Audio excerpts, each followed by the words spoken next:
Alright, just to highlight where I'm at right now, as I've said before a couple times, I use some adjustable parallels, tap them into the back slot of the milling machine. Okay, that makes a nice stop to square this up, push this back, and locked it down. Alright, so then I put another hard stop over here. You probably can't see it, but there's a big aluminum block clamped down to the table. So that gives me a left-hand starting point to the thousandths of an inch.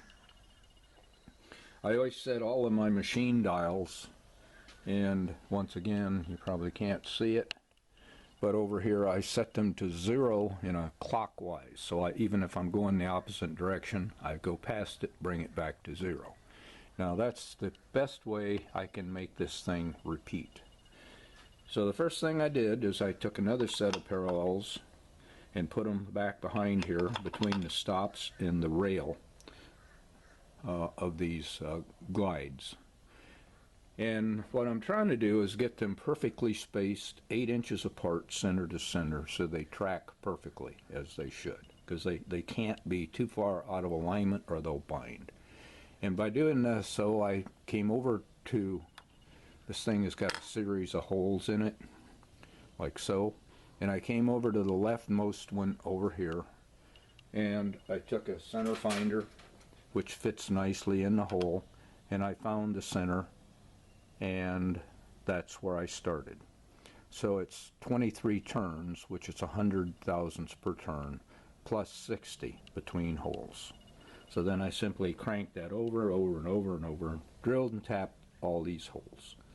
Now the next thing I'm going to do, so I'm working the same direction, is I'm going to pull all this off, pull the plate off, flip the plate over and reposition it with the outer edge out here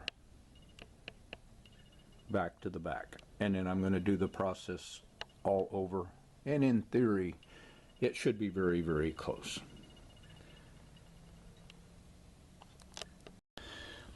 Alright, we're on the last little bit of putting cuts in this plate. This is the top of the plate. And what it'll do is allow these precision slides to set down in a guide hole. And they do fit in there, and they're nice and snug. And hopefully I've got my dimensions from both sides to the center that I want. Got just the last little bit to finish out. I'm cutting 12 thousandths out of the back. I needed a 15 millimeter bit. Of course I've got a few bits up to about 10, and a set of collets to hold them, and then a modified drawbar because the collets have a metric thread. So it's not easy to use them. But anyway, this is close enough for what I'm doing.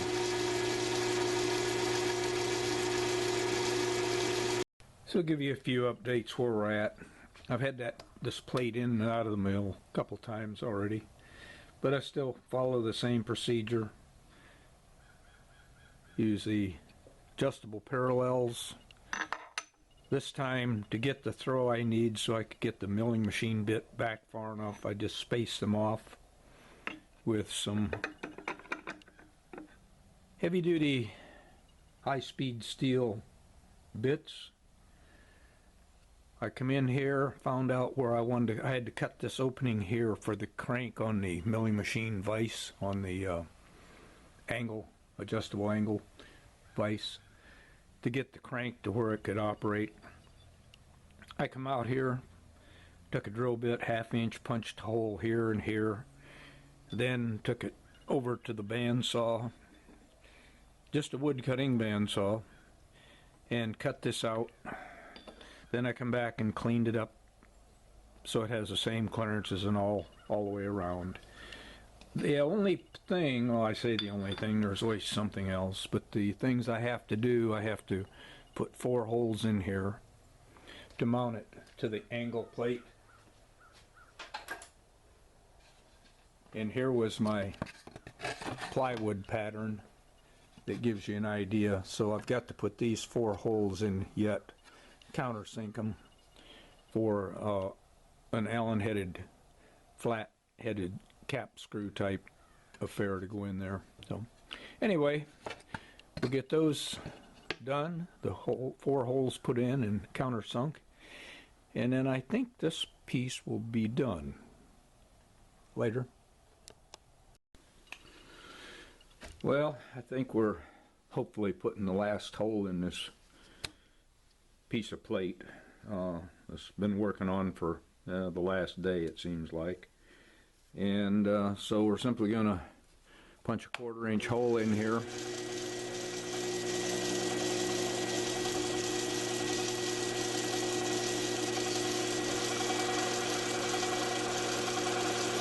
And these holes to fit the adjustable angle table are 2 inches 542 thousandths of an inch apart.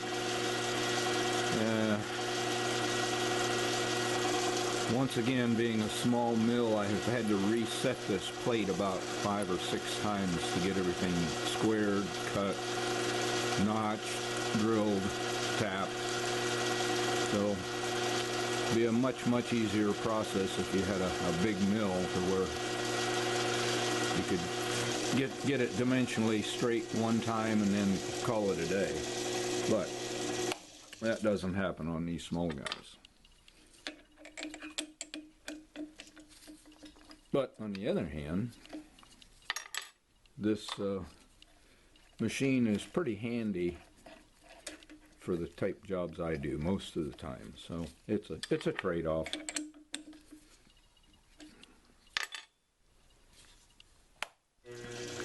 And you have to pardon me reaching around everything with this camera in a way. It's kind of tough.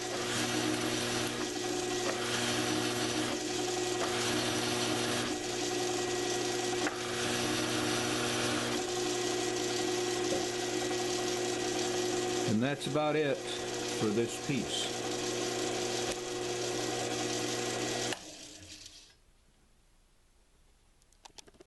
Alright, so here we are now back at the grinder base and all. And I got the steel plate mounted, mounts very nicely. I haven't bothered trying to square it up with the front of the table yet, but anyway, the next thing is to get these glides bolted down. And so I went ahead and I drilled these out from metric to US so I could use actually 824 bolts in them, Allen-headed bolts. Had to turn the heads down to get them to go into the holes because I didn't bother cutting those out. Alright, but what I soon figured out is to keep these from sliding right off the end and dropping the bearings out, I have to have something that comes up above. So now what I'm doing, of course, is taking once again standard US stuff that won't quite fit in the holes, and I'm going to turn those down in the metal lathe about 10-15 thousandths so the bushing sets in here, and I'm going to make them 250 thousandths tall. This will allow me to take a regular cap head Allen and screw down on top of it, and it'll leave the head sticking up enough to stop this. So that's my plan. We'll see how it works.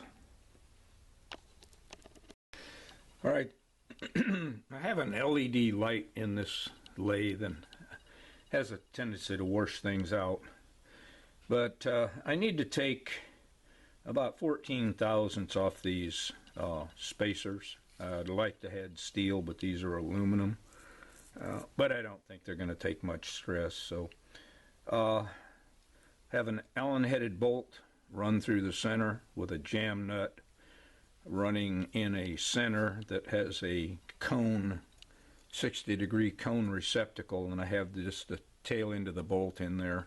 And that's a terrible way to do it, but to take off 7 thousandths, I hope I can get by with it. So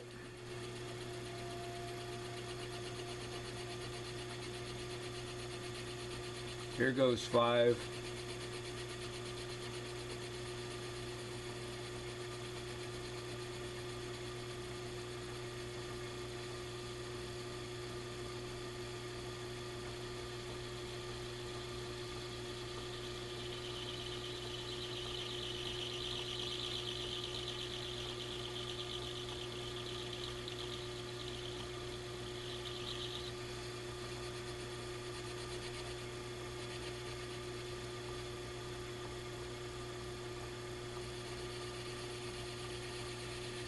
And I'm going to give it just a little extra because I really don't have to do this again. And I can tell that carbide insert's not set in there square because it's not cutting perfectly straight. So all I'm going to do now is move this back, pull the nut off the end, take the outside two off, and put another one or two on to make a spare, so I have to have 4 of them. Okay, so here we have the linear rails and bearing assemblies, the first set of them mounted, and made the bushings for in here and modified the bolts, and anyway, the stops are in place.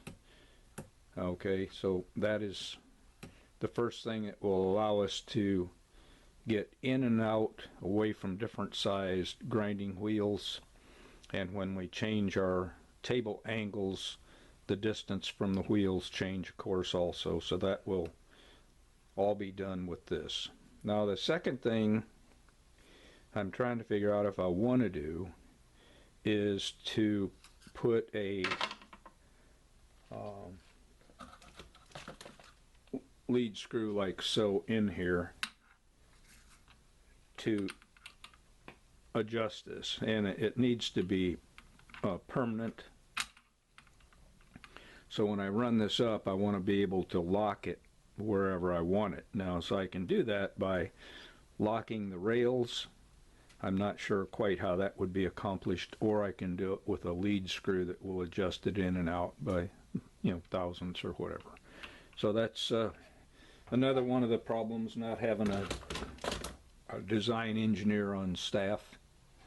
You just got a 79-year-old man trying to figure this out.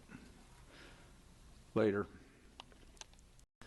Alright, after about a half hour farting around, I finally figured out that out of this bottom half-inch plate, I need to build a recess to 216 thousandths deep, so that these pillow blocks and all of this stuff can have clearance for this upper plate to clear the next plate. So there's going to be another plate sitting on here going this way, and I just have to build some clearance in there. So I'm going to take the width of the pillow blocks and go 216 thousandths deep into that half-inch plate. And once again, adjustable parallels got me, oh, if it was the right one, oh, here it is. That got me the clearance that I have. So once again, they help do a lot of figuring. Later. Okay, here's the last hole. What I've mounted so far is the ball bearing pillow blocks. Machined this trench in here for the pillow blocks to set into, as well as this block that will be attached to the next table. In theory, I'm within about 2 thousandths of being level with these linear bearings. So we're going to drill this last hole. I'm going to move the camera around a little bit so I can maybe get to the off-on switch better. And I'm sure my arm will be in the way.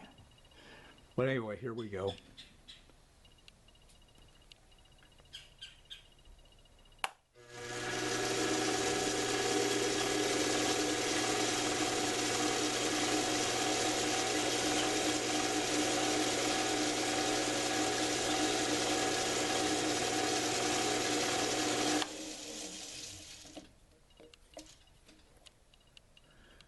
It's a nice little Loris chuck I've had for years.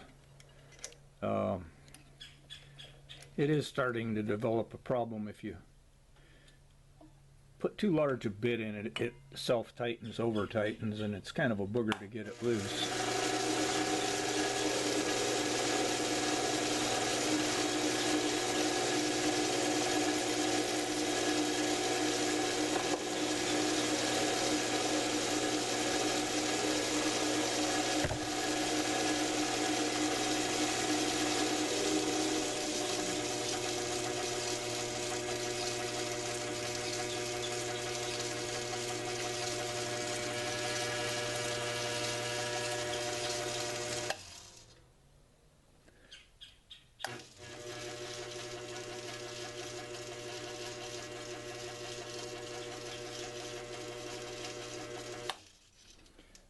And that's about all there is to that.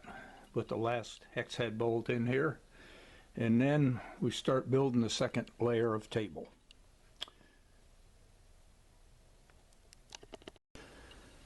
Alright, I had to take a couple days break to get some more aluminum plate in. I thought I had what I needed, but didn't. The local supply, they deal in scraps, cut off, and etc. So you have to take what they have. I actually was going to go for 1/4 or 3/8, but I ended up having to go for half. It won't hurt anything, but it just causes me more trouble trying to keep the table heights down, even with the center line of the grinding wheel. And maybe it won't be a bad thing being above it. That way I can miss the arbor nut on the motor. So here's just a cleanup cut. What I've done is mounted this thing in here semi-loosely, put a dial indicator on the edge, run it back and forth until the back is square with one of the factory sides, and then just take a few thousandths off of it to clean it up.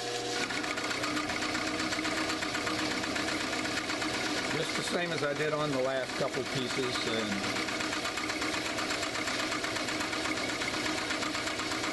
I'm sure watching this go across here would be about as interesting me cleaning up all the chips off the concrete floor so I don't track them in the house.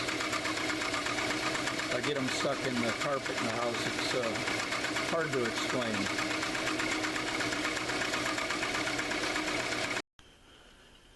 Alright, here's the first 1/2 inch steel or aluminum plate, all mounted up, centered, hooked to the tilt table, the angle table, and lead screw and etc. in place, and cut clearances for it, keeping everything as low and as sandwiched together as I could. This was my is my wooden pattern. It'll sit on top there, and of course these are the screw holes that hook it down. And this is a cutout that allows it to go back around this size wheel, and the next bigger wheel, which is 5 inch, would be the biggest I'd have on it. And this is close, but it's not laid out exactly right.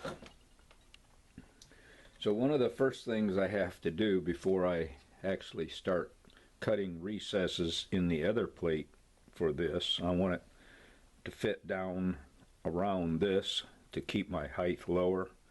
So it'll have to have a groove cut here, and one for this block to traverse through. And to space these things exactly right, to find out where I want to cut the grooves and drill the holes, this is an old inside micrometer set, and you can pick these up on eBay quite reasonable at times. They come in a couple varieties. One of them has a few more pieces, and that's this one. Sometimes you can buy a complete set like this one, and then buy a set that's missing maybe the most important part, the head here, really cheap. And what that'll allow you to do is keep stacking these things together to where you can, go out 12, 14 inches. So anyway, all I did was left these a little bit loose and got between them right here, and as you can see, that's just a nice fit. Then I went to the other end, locked this end down pretty much, went to the other end and did the same thing and locked it down. So now I have my distances, and what I'll do is I'll put a bolt in those sides, measure it with a caliper, subtract the diameter of one of the bolts, and that will give me center to center on the inside holes, and then I can go ahead and lay it all out. So that's where I'm at right now, and I guess we'll take this back up over at the mill. Alright, where we're making the first cut down the center of this plate, and I'm going 200 thousandths deep with this 1 inch bit. but I can only do it 50 thousandths at a time. But what I am doing is using my little rigid drill for an automatic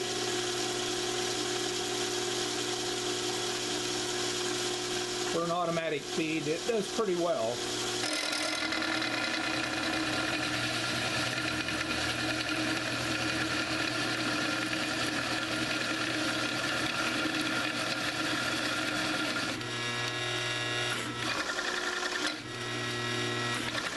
Well,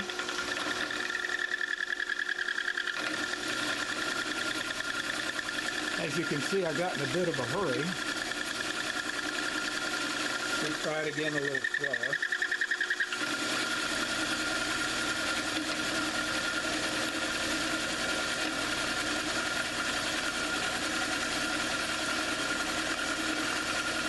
I've intentionally got the drive belt on this 1.5 horse variable speed motor set a little loose.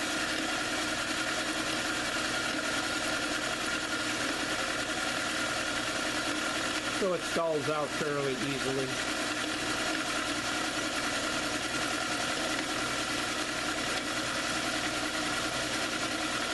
Hate to bore you with this, but I don't have a third hand to shut the camera off, so just stick with me for another 45 seconds.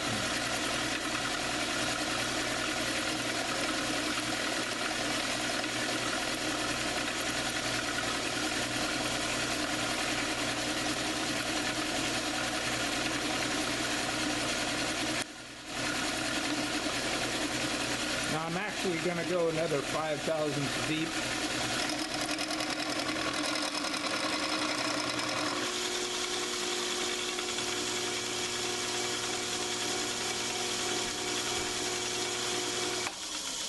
But I have to make it a core 250 thousandths wider on each side. So I'll get that done and then make 2 additional cuts 5 thousandths deeper to clean it up.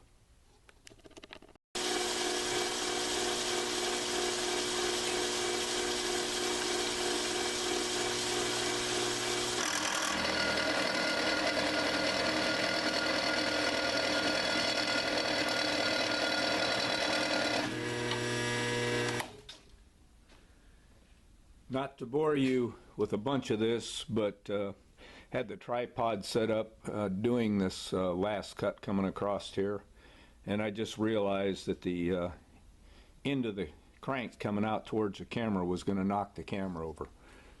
So anyway, this is just more of the same, just cutting grooves for the linear rails to set in.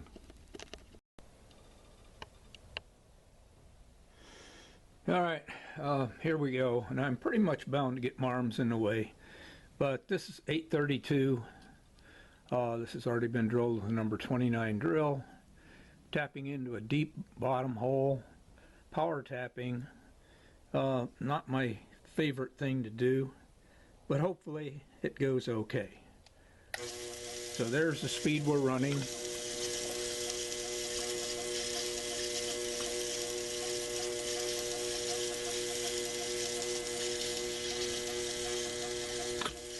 We get things started. It's self-feeding down. I get my hand on the reversing switch on the DC motor.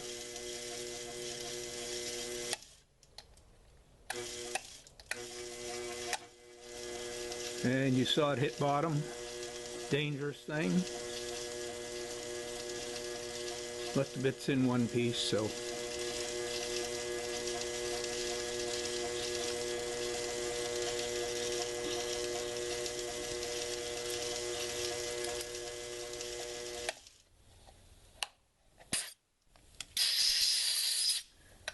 Okay, so there's those were metric threads, and I had to machine part of it off, quite a bit of it, to get things to fit up right.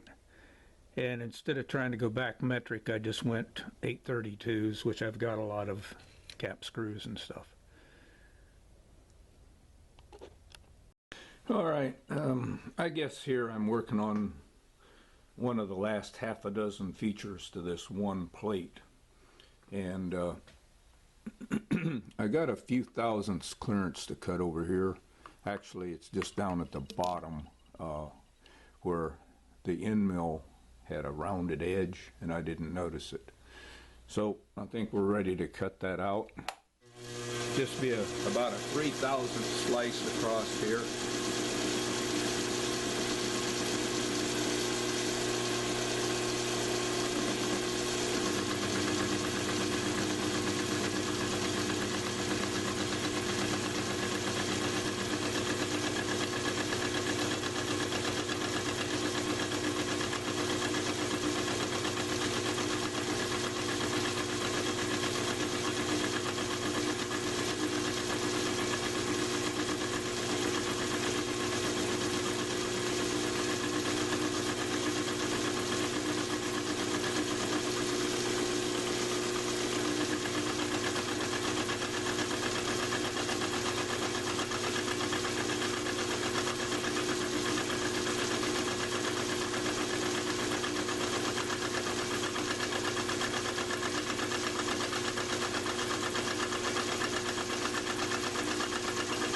I guess I could have done it with a hand file, but it's a lot of filing.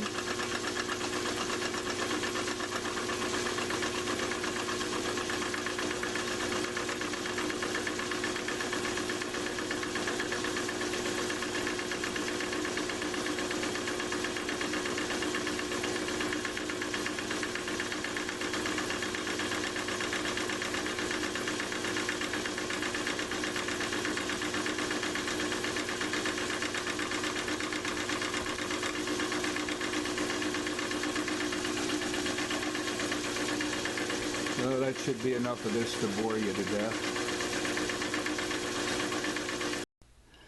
Well, here we are back at this same piece, and I'm quite convinced that this will finish out 2021 before I get this one piece done. Right now, what we're doing is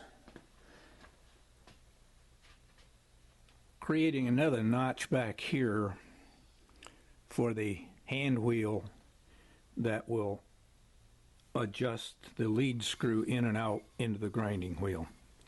I had to do that before on the bottom plate, but it was basically to clear the handle for the tilt table. So this is a little bit different, but the same thing. So we're drilling the 1/2-inch holes, and this is a center bit, but by using it I don't have to clean it up with a milling machine cutter. It is a very stub bit, so I've barely got it held in the collet, so I'm not putting a lot of down pressure on it.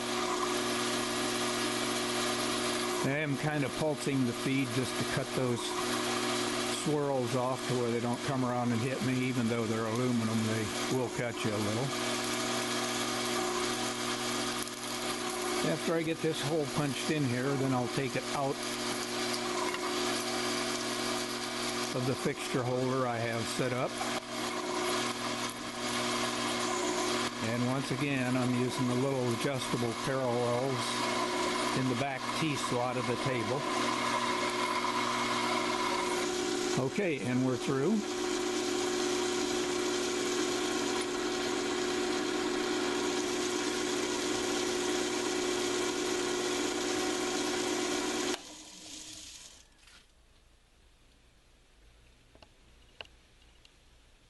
And looking over here, you can see how I have this set up. This is just a scrap piece of aluminum butting up this side of the plate.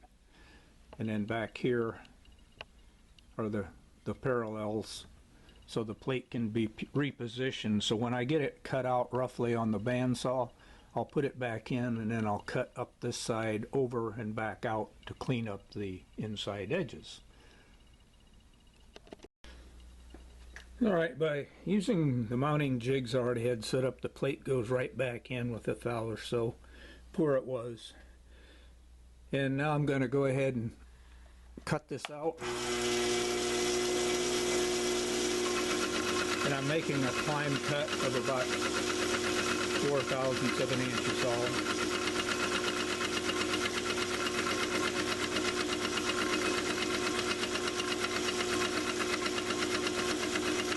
Starting up there at the top left and working outward, it'll be climb cut all the way.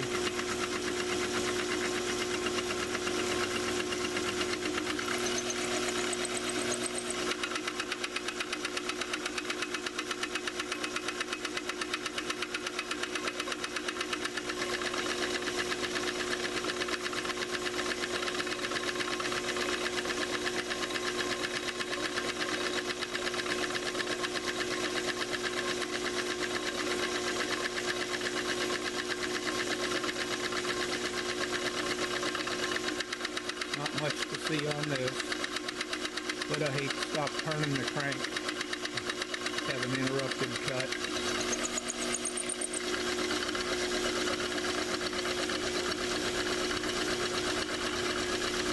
So I'll make you suffer through it a little bit.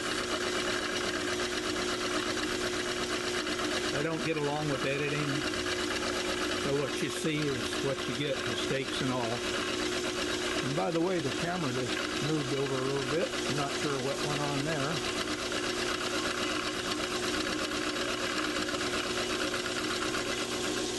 All right, there we go.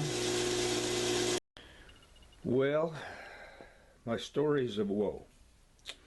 First of all, let me give you some advice. If you want to build a grinder, you know, of somewhat precision, do not go for these precision linear rails and bearings, because they have zero tolerance for error.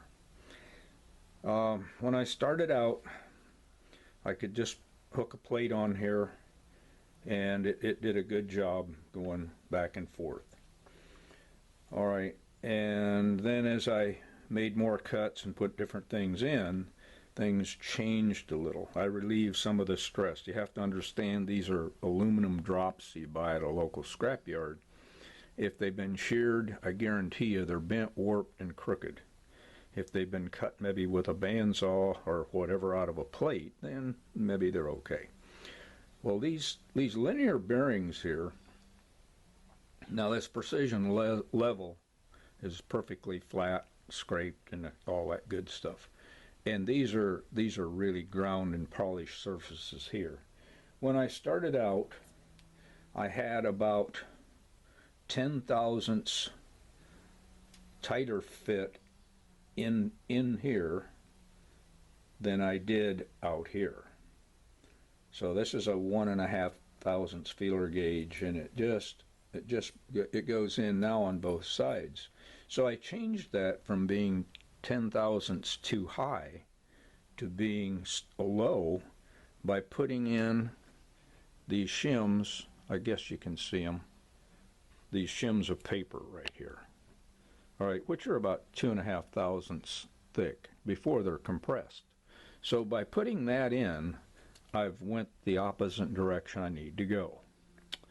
Now you'll say, well, you know, you could mount that thing back in the milling machine, but let me tell you, all of this structure has changed, so when I mount it in the milling machine, it'll probably, on the table, it'll pull it back flat. When I machine it, I'll still have my crooked pockets in here.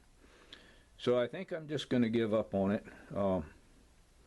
I may take some can't twist clamps and get on the outside edge here and try to squeeze it down and see if I can reduce the thickness of this paper a little. I don't dare go any tighter on these cap screws because it's just going into this aluminum and I'll pull the threads. So just think about it. I bought Banggood junk, and you know, it was so flimsy that I decided not to use it. I think that was a bad mistake, but to go back and change now, I guess I'm just going to have to do battle with what I have. So anyway, this is how it works. It's beautiful, except these are not, across the top, are not parallel with each other. So when I mount the next set of bearings on top of it, it binds them. Well, I'm sure you're getting tired of seeing this same thing over and over. However, I've got this within about 1/1000th of an inch, and I ended up taking out regular copy paper and using wax paper, which by the way is about 1/1000th thick, and that gets me the difference between that rolled between this 1/1000th and the other at 3, rolled this thing better than 1/1000th out of perpendicular across. So I'm happy. That's as close as I'm ever going to get it. And if that's not good enough to make things move smoothly, I'll just roll them if I have to take a hammer to move them. All right, so after approximately a whole day farting around with this thing, look at this. Just moves like it's supposed to. Now that's a combination of straightening these plates with a hydraulic press, taking the small surface plate I have here and measuring them for flatness, and that's the thinnest, that's 1.5 thousandths feeler gauge, and I simply looked for high spots that were crowned like this, and then I took them to the press and bent them a tiny bit, and then I came back over here and put this shim in both sides, which is just wax paper, and cranked them down as hard as I could, and wiggled this thing around a bit and put the bolts back in, and it's just as smooth as glass. Right now I made the knob to go on the lead screw here, and this is a block I started out a day ago going to put in, but everything was so crunchy I couldn't do it. So there we are. Now the sad part is I got to remount one more set of these glides and bearings going this way, and you'd think I'd be an expert at it, but I have no faith in how it'll come out. It'll probably be a fight. All right, taking a small break from the last adjustable set of linear glides and bearings.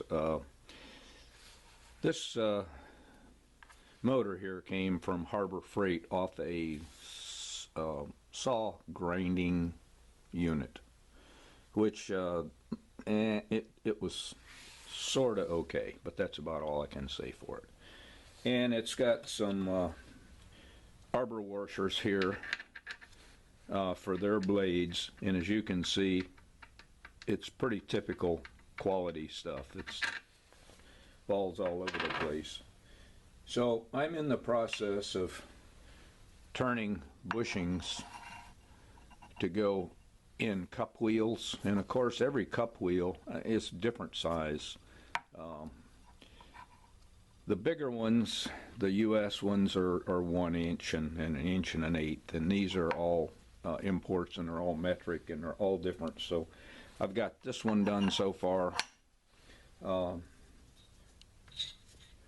I've got this one done, which I'll probably use the most, and that's just a lot of face area. And I put a bushing in, machined it, and then machined a face washer out here to tighten against. And these are the actual wheels that came with the saw grinding machine, which will work on, of course, high-speed steel fine, and I got a bunch of those, and those actually fit the shaft, which, by the way, is 10 millimeter.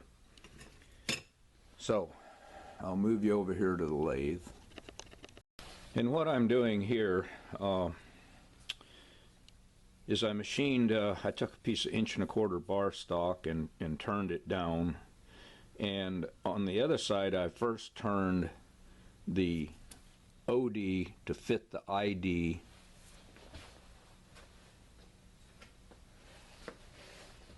of this type wheel, and these are really nice and heavy, and they're pretty accurate,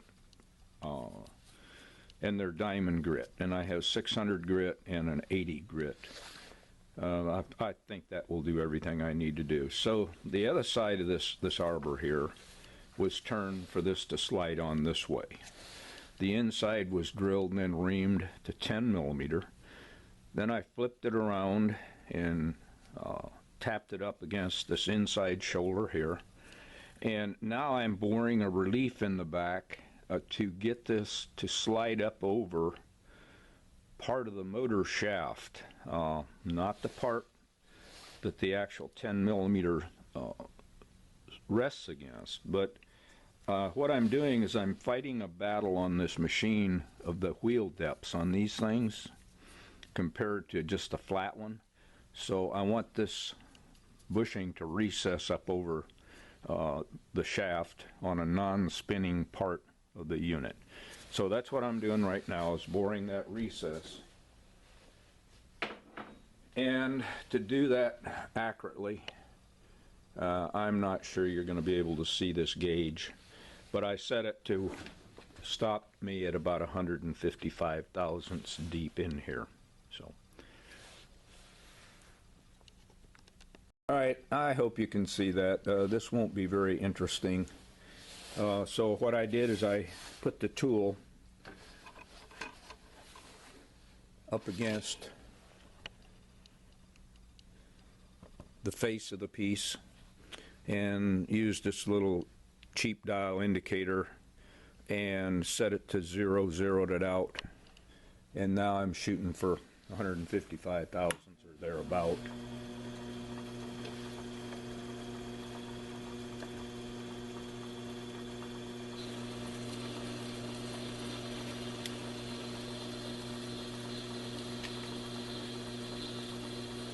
And it's plenty accurate for what I'm doing here. I mean, this recess is not critical. The only thing I can't do is go too deep, because then the face of the bushing will rub on the housing. So, but anyway, I'm just enjoying myself out here today, not doing anything that I have to do a lot of thinking on. Trust me, when you get to be close to 80, it really gets difficult to think.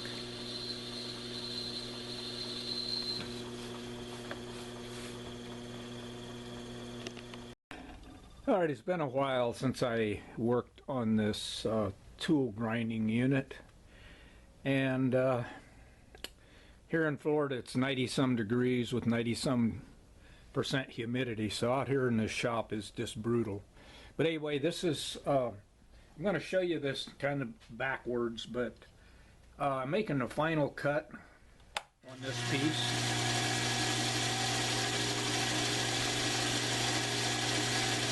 And I mounted this to my rotary table.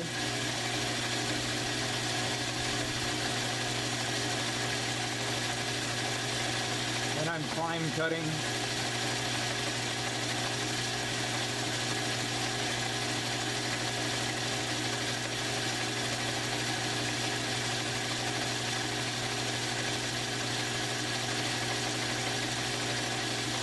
I don't know how much you've used the rotary table, but this particular one is pretty tight, but the top of it is just slick as can be.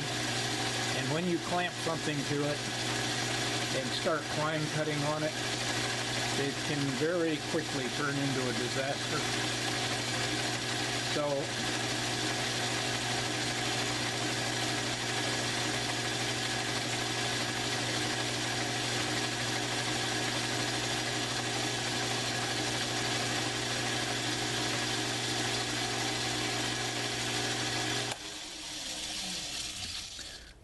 So I'm going to go ahead and break this down and clean it up, and I'm going to show you how I actually set this up to find the absolute center on an item and get it mounted on the table. Alright, so I've got a small Logan lathe or mill, and actually it's closing. I'll get my stuff together. But it's a small knee mill, very limited on travels and etc.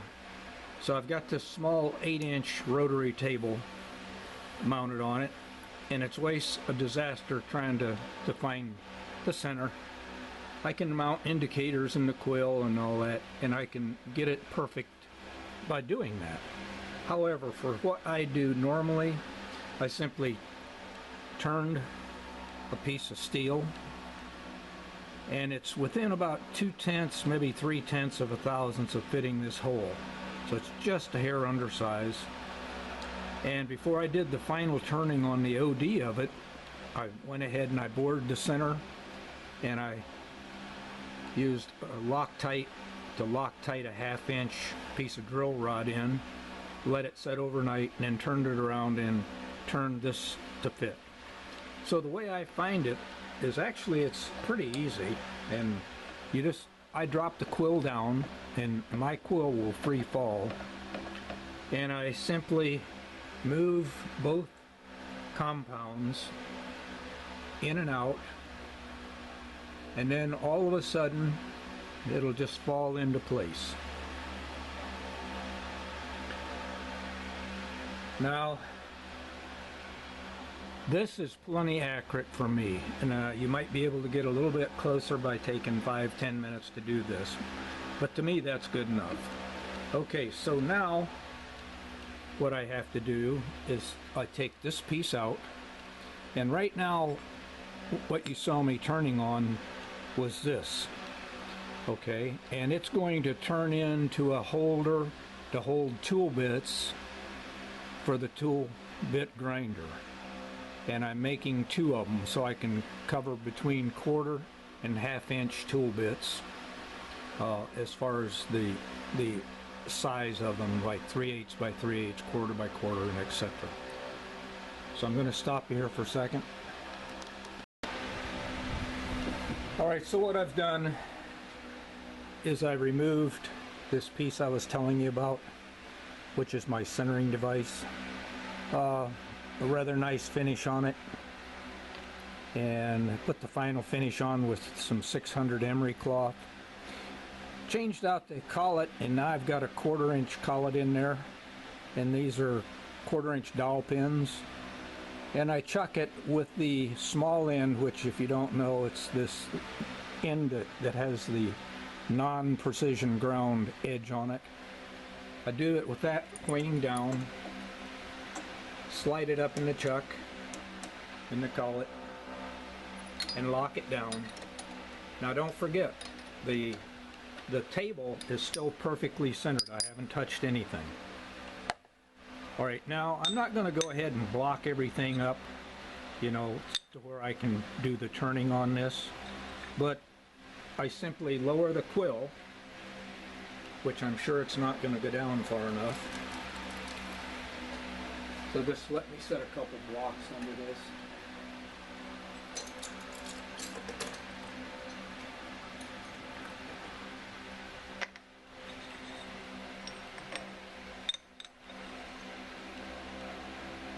So set a couple blocks under there, and normally you'd put your toe clamps or however you're going to clamp it down there.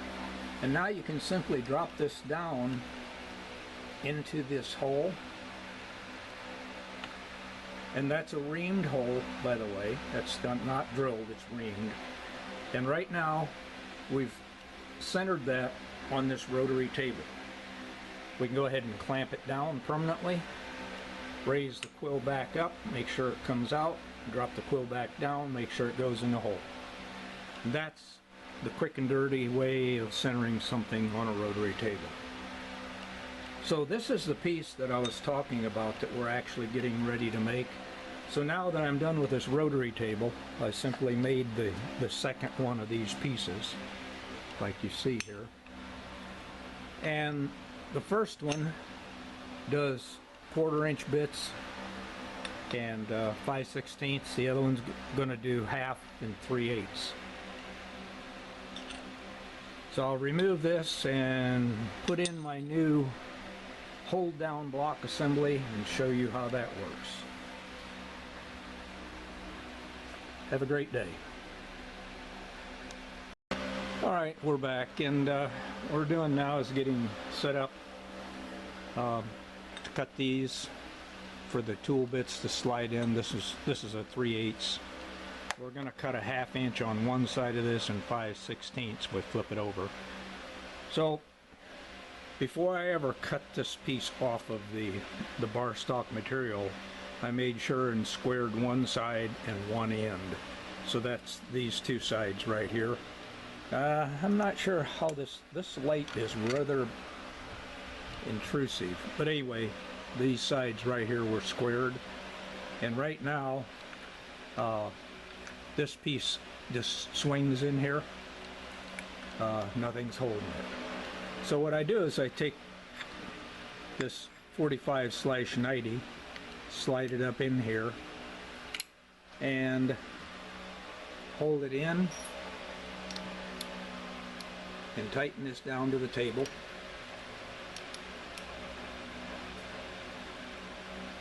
Okay. Then I set these clamps up on top, maybe. And then I just barely tap this to make sure it's actually in place. So it's keying off these pins right here. So we got pins on each side. All these pins, all the holes and everything were put in without taking this out of the vise. So everything should be perfect. So right now we've got this set and we're going to put the straight cut in. And I made these little clamps and they work very well. They're made out of oil hardened tool steel. And for what we're doing here, it shouldn't take a bunch. We're only going down in 150 thousandths. And we'll take rather gentle cuts. Now the way I found the center of this, it may not be very orthodox, but this is a center finder. And for what I'm doing, it's plenty good enough. But it simply finds the center of the Allen head hole, and you can feel it here with your thumbnail or your fingernail. You can actually line it up. Close enough for what we're doing. It doesn't have to be exact.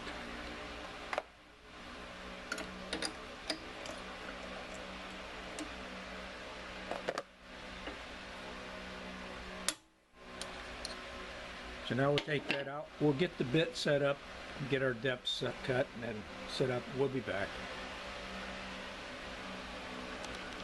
Alright, we'll try this. This is an old incandescent bulb instead of those LEDs. But I've set this up to where we just touching the top.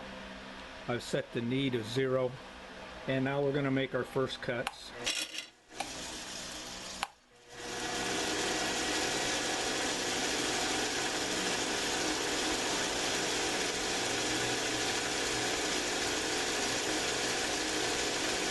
I'm only going to take 25 thousandths at a time.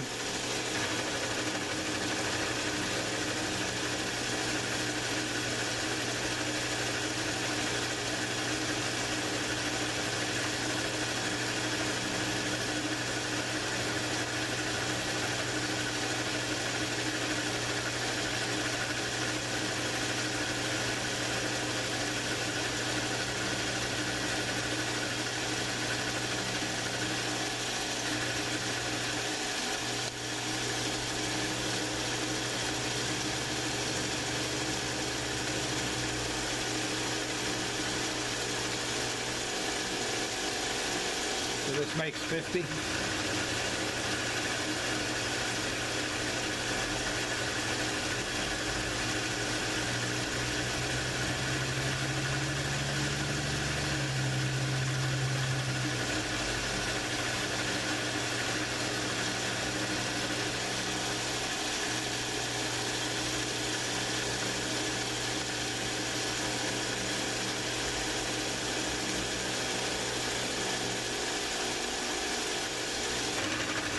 $75.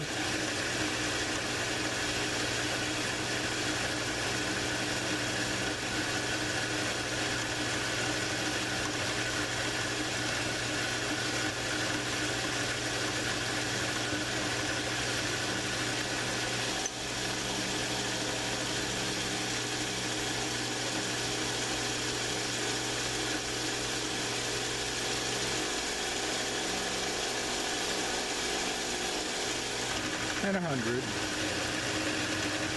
And I'm not going to bore you with all of this.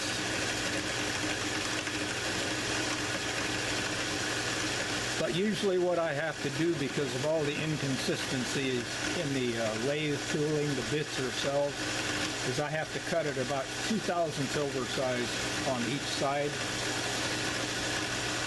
Some of the bits are going to fit a little bit loose, and some of them a little bit tight. But that's just part of quality control.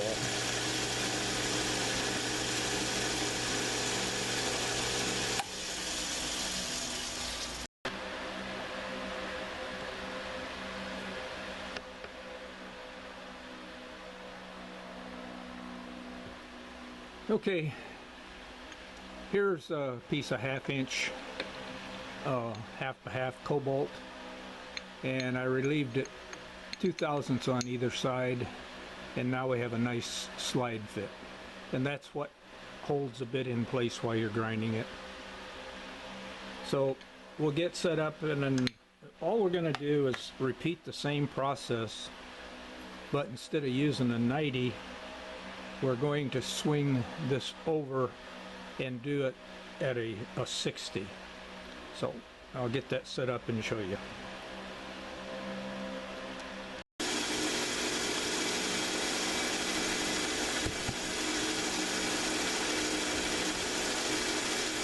Sorry about making you dizzy.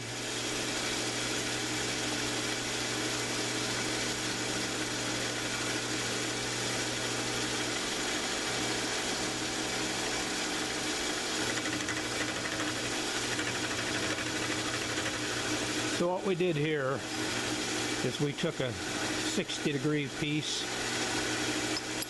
and gauge and set this cut up. So it's got a 60 like that on the left side of it and a 60 on the right side of it. And we'll show you a little later on in this video, if I ever get it done, what this actually does for you. You can take some of these bits that have been improperly ground and get close to the angle, be it right or wrong. So that's 50 thousandths dip.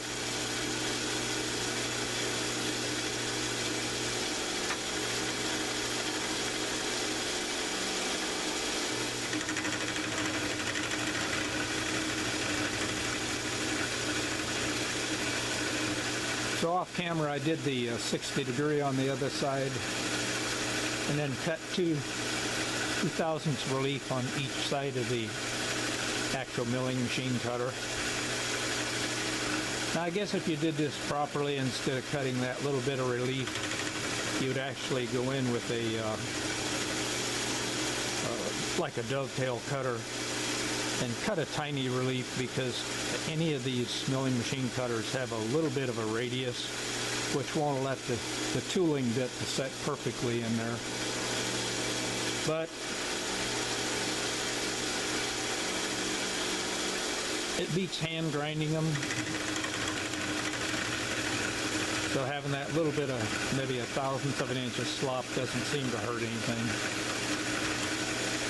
So this is the last cut here on this side, except for widening it out 2/1000ths on each side.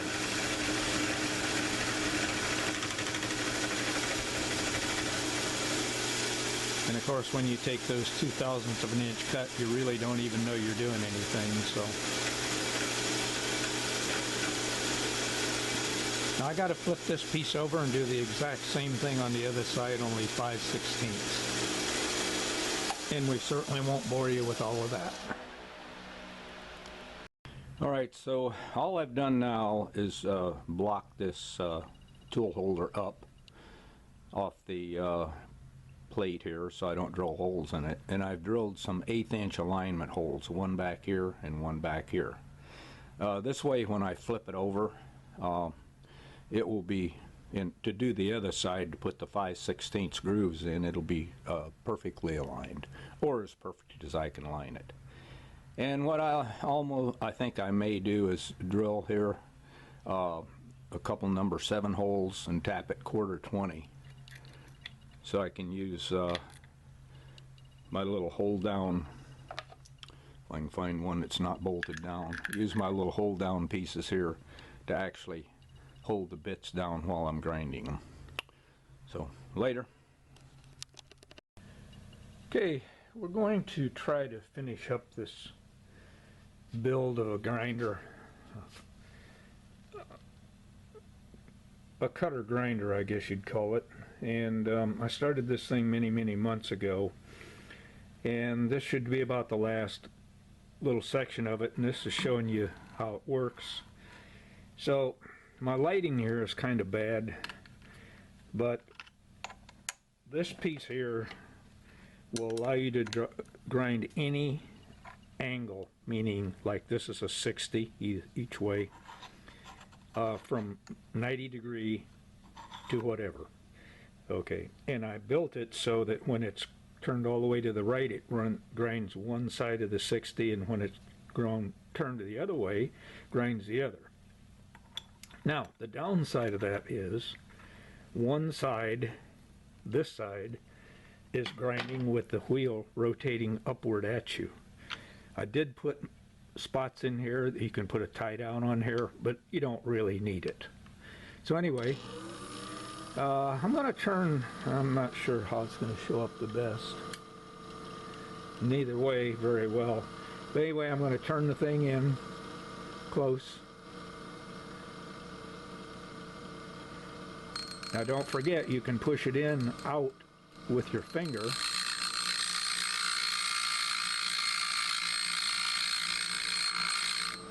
Okay. Run it back. For safety, we'll power it down so nobody yells at me too badly. And by the way, I am wearing a mask because we're grinding carbide. Loosen this, swings all the way this way just that quickly. Tighten it up. And if I didn't have a mask on, I would blow the dust out of this slot, but that's okay. And now we go back in on this side, like so. Turn the grinder back on. Run the bit back out to where it just touches.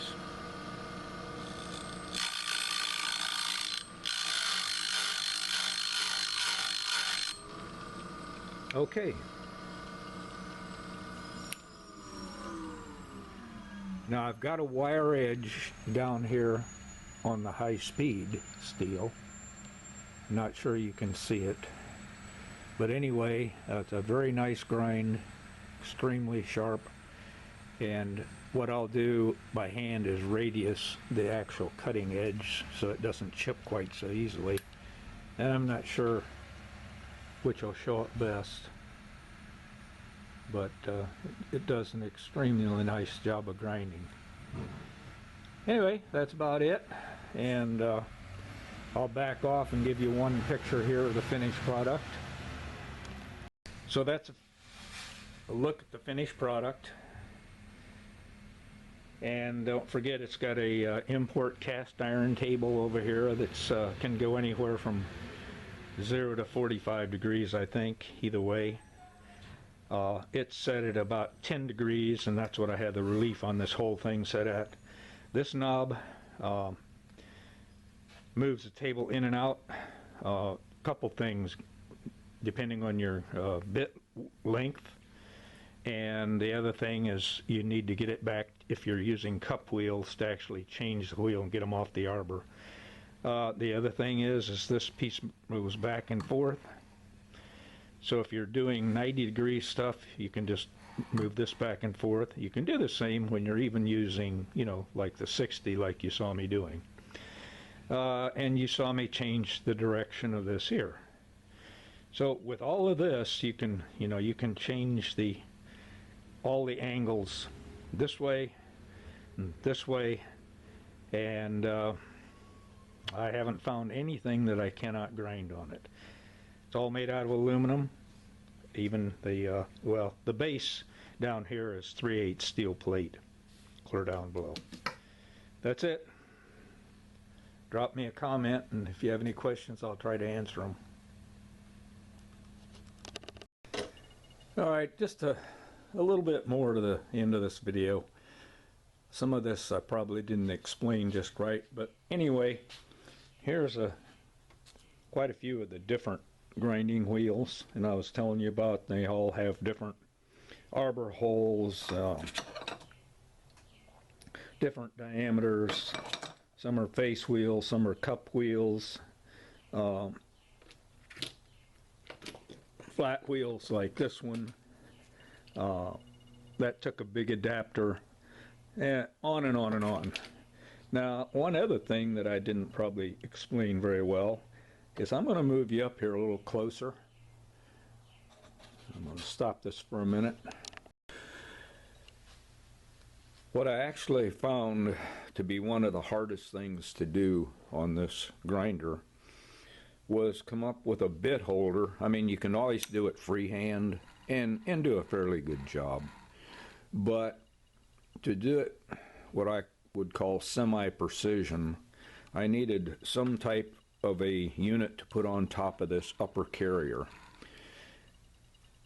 And that piece was pretty tough to come up with. And I started out with using nylon blocks like this. And I come up and I said, okay, well, let's do a 0 for a flat end. And let's do 10 degrees. Oh, well, let's do 10 degrees left and 10 degrees right, because if you're sharpening a left-hand bit, it's one way, and if you're sharpening a right-hand bit, it's the other. And it went on and on and on, and I made up tons of these little blocks. And it worked, okay, but the biggest problem, and that's like I would think most any novice that has a home shop, you end up with tons of secondhand bits. And I mean, I have boxes of them. And you know, they're everybody's grind in the world except yours, probably. But now that doesn't mean they're not a good grind. That means, though, that you don't know what angle they ground them at. So with this setup here now, I can pretty much take any bit and simply put it in here. And when you run it up to the wheel, you can just run it up like so and rotate this until the pre-cut angle on the used bit matches up perfectly. Then lock it down and then do your thing, regrind it, and it all matches. You don't have to do a bunch of extra grinding and on and on and on. So what I found is that this one is setting at a particular, like a 90, and that will handle bits of a certain angle. Now you see this one over here would be doing a bit cut in this direction, and this one over here, you could turn it over and it would do a bit cut in this direction. So between these three angles, I was able to cut every possible bit configuration except a perfect one. If you had to lay the bit this way, I mean, I can cut a 90 if it's set this way, but if you want to cut a 90 coming this way, I had to come up with another holder. And, you know, it's similar, but instead it just lays, this notch lays straight across here. I hope that explains it a little bit better. And the last modification I'm going to make to this thing is in one of these carriers, I like using little 10 millimeter or whatever, 14 millimeter button carbide inserts for doing radiuses and corners and etc. And some of them really aren't that great, aren't that sharp, and maybe they're not meant to be that sharp, but I find that I can, if I can touch them up on the cutting edge just a little, and I've got the 10 degree here, so I can do it by hand, but I want to make an adapter that it'll have a threaded hole in here, and I can put the insert in here and actually just rotate the insert and make it perfectly round and cut my 10 degree undercut on it. Thanks. I hope this concludes this long video. In fact, I'm probably going to have to break it up into a couple pieces.